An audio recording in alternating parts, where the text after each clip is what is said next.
Bueno, vamos al tema lavado. El economista Eduardo H., como decíamos y saben, fue imputado en Perú por el delito de lavado de activos. La indagatoria apunta a la operativa de la institución financiera llamada Banca Privada de Andorra, así se llama la institución que tenía su filial en Uruguay.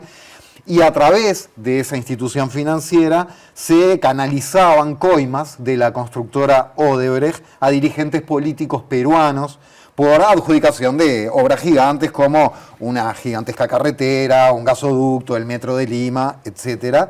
Y esto tiene que ver con la operación Lavallato, que involucró a 12 países de América Latina y 2 de África. Bueno, en Perú hay una investigación fuerte al respecto. H había aparecido su nombre en un principio cuando se comenzó a investigar este caso en 2017 y 2018. Después queda desligado de la causa porque en ese principio no se encuentran pruebas contra Eduardo H. y sí contra Betingo Sanguinetti, que fue quien terminó, el único uruguayo hasta ese momento, imputado por la causa esta del Lavallato. Recientemente fallecido, además. Exactamente. ¿Qué es lo que pasa? En el año 2021 suceden dos cosas. La Fiscalía de Andorra firma un acuerdo con la Fiscalía de Perú y le comienza a aportar nueva información. ¿Qué es esa nueva información? Todos los correos de mails de la Banca Privada de Andorra, que ya fue clausurada porque era poco menos que una sucursal de lavado de activos para un montón de países, y los mails que están vinculados a la operativa en Uruguay, que acá tenía en Uruguay una filial en el World Trade Center, del cual Eduardo H. fue presidente del año 2004 al 2011, presidente del directorio de la Banca Privada de Andorra, pero no aparecía en la primera instancia mencionado. Recién a partir de esa colaboración en el 2021, entre la Fiscalía de Andorra y la Fiscalía de Perú, es que surge con fuerza el nombre de Eduardo H. y la Fiscalía de Perú comienza una investigación que la carpeta es la 09-2021, ¿no? Con 3 fiscales. A ver, es tan grande el caso Lavallato y hay tantas personas involucradas en Perú, en las coimas, nada menos que, por ejemplo, están todos los últimos expresidentes. 4, 3 de ellos presos y uno suicidado. Se suicidó cuando lo fueron a buscar de vuelta para llevar preso. Alan García. Exacto, por la causa Odebrecht y otro tipo de coimas también que pagaban constructoras, ¿no? Pero es tan grande la causa que hay una fiscalía especial de Lavallato, que hay 2 fiscales generales y a su vez hay primero, segundo, tercero y cuarto despacho. En el caso de H, toca la investigación a la fiscal Giovanna Mori, que es de segundo despacho, con quien estuvimos el otro día en Lima, obviamente hablando. Ellos no pueden dar declaraciones, no pueden dar información, pero sí nos estuvo compartiendo documentación que H tuvo acceso porque ya el 17 de mayo, H, tanto aquí en Montevideo como en Perú, donde tiene 4 abogados, se notificó. ¿Qué es lo más importante de esa documentación que viste en Perú? Primero, perdona, antes de ir a la documentación de Perú, muy brevemente y en criollo, ¿qué es lo que dice la Fiscalía peruana que hacía H? ¿Qué es esto de triangular para lavar? ¿Y qué rol jugaría H ahí según la Fiscalía peruana? A ver, yo ahora quiero leer textual parte del dictamen de lo que dice la Fiscalía de Perú respecto a H. Es parte de lo que te trajiste hablando. Exacto, un poco. Parte de lo que me traje. Hablando en criollo, como decía vos, acá lo que hubo es un acuerdo entre Odebrecht y la Banca Privada de Andorra para triangular dinero, o sea, giraban dinero desde Brasil a Uruguay, Andorra y a 2 bancos offshore que tenía Odebrecht, que en realidad se llamaban Pepito Banco, tenían otro nombre, y ahí en uno era en Antigua y Barbuda, donde después se supo que en realidad el dueño de esos bancos terminó siendo la propia Odebrecht, ¿no? Y ahí transferían dinero vía Uruguay a nombres de funcionarios peruanos o de allegados a funcionarios peruanos. ¿Qué pasa? Supuestamente, a ver, ¿cuál era la operativa de Uruguay? Era habilitar esas transacciones sin que el Banco Central de Uruguay ejerciera controles. Un hecho que le llamó mucho la atención a los fiscales peruanos, la laxitud de los controles de Uruguay en ese momento, desde el 2004 al 2011, por todas estas transacciones, estamos hablando de transacciones de millones de dólares. Y además, la otra parte del negocio para los uruguayos, ¿cuál era? Que Odebrecht le pagaba el 1% de cada transacción. Sean 10 millones de dólares, 100 millones de dólares, 50 millones de dólares, el 1% era para la banca privada Andorra, filial uruguaya, que después ese 1% se distribuía entre los funcionarios involucrados, ¿no? En el caso.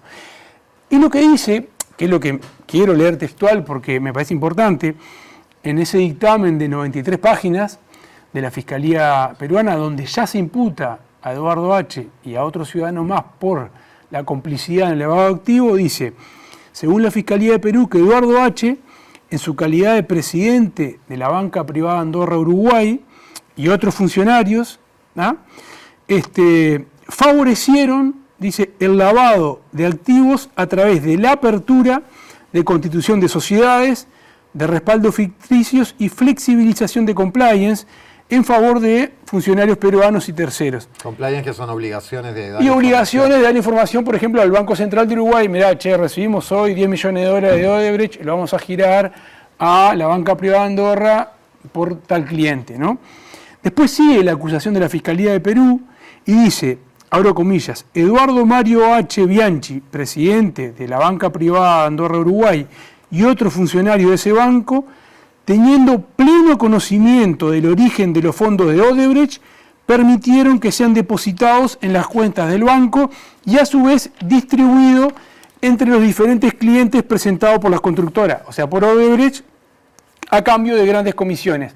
Esas grandes comisiones en general era el 1%, el 0,75 o el 1,5. De montos exorbitantes. Exacto, que ahora la Fiscalía de Perú lo que ha pedido son los bienes de H en Uruguay, las cuentas bancarias de H en Uruguay. Yo no creo que tenga nada, su nombre todavía acá, después de este buen tiempo, para ver si ahí puede perseguir parte de ese dinero.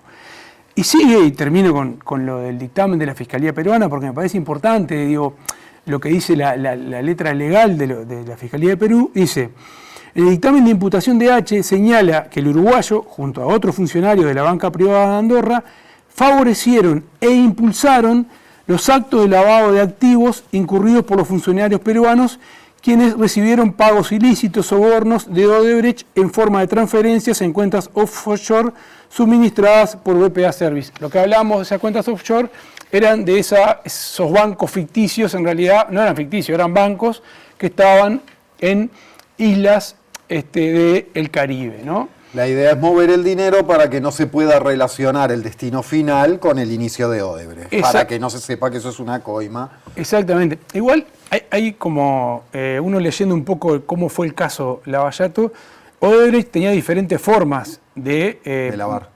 De pagarte las coimas, ¿no? Era, por ejemplo, en el caso de Panamá, en un momento financió las campañas políticas de los dos principales candidatos a presidente. O sea, iba ganador siempre. Y no solo te pagaba coimas, sino que otra de las formas era, bueno, financiarte la campaña como contratándote publicista y bancándote toda la campaña electoral. Entonces vos sabías que ganara quien ganara, después ibas a terminar. En el caso de Perú, iba a terminar dándole la obra, ¿no? En el caso de Perú fue directamente con el pago de dinero. Y hay una interesante que Odebrecht armó una estructura dentro de una empresa constructora que le llamó Departamento de Operaciones Estructuradas, llamado en la jerga compra de voluntades. Ese Departamento de Operaciones Estructuradas de Odebrecht se estima que pagó coimas por 2.000 millones de dólares, 2.000 millones de dólares, como tú decías al principio, a unos cerca de 1.000 funcionarios de 12 países de América Latina y el Caribe, ¿no? Un solo detalle, Eduardo, porque además los pueblos terminaron pagando, porque todo esto después se arregla con sobreprecio, es decir, se le paga una obra que vale 1.000, se le termina pagando 1.200, yo qué sé, para que esos 200 después se repartan en coima. Además, por supuesto, de que se adjudique a dedo por coima, ¿no? O sea, por todos lados pierden los pueblos en esto. Digo, por las dudas y de pasadita, ¿no? Vamos a escuchar a Eduardo H. hace 6 días en una entrevista en el programa 12 PM de Azul FM, hablando, cuando se refiere a su caso, muy brevemente, dice que está muy judicializada la política. Lo escuchamos.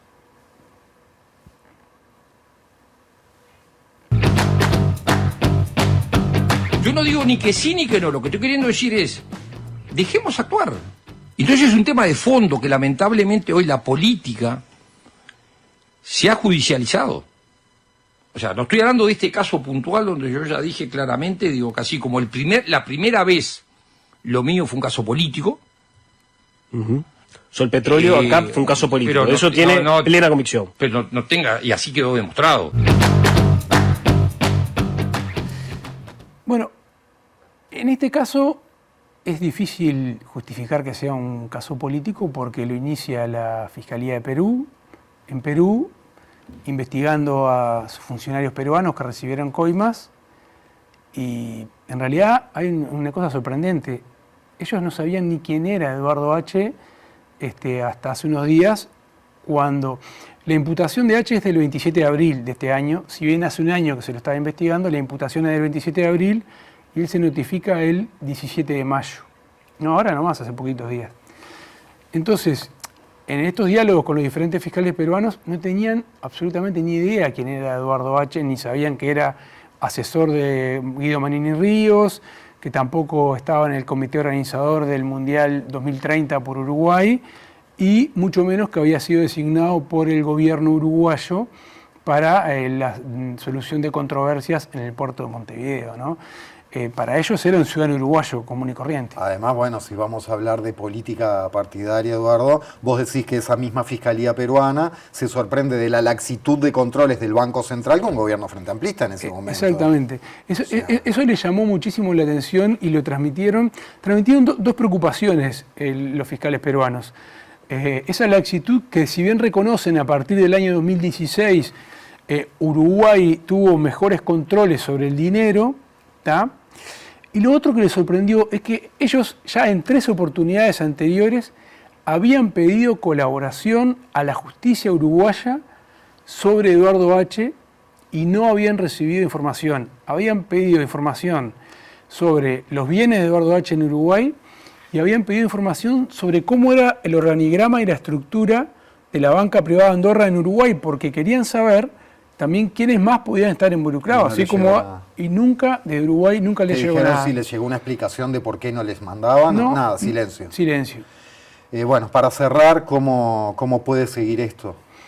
Mira, justo ahora estuvimos intentando hablar de vuelta con los fiscales peruanos antes de comenzar el programa.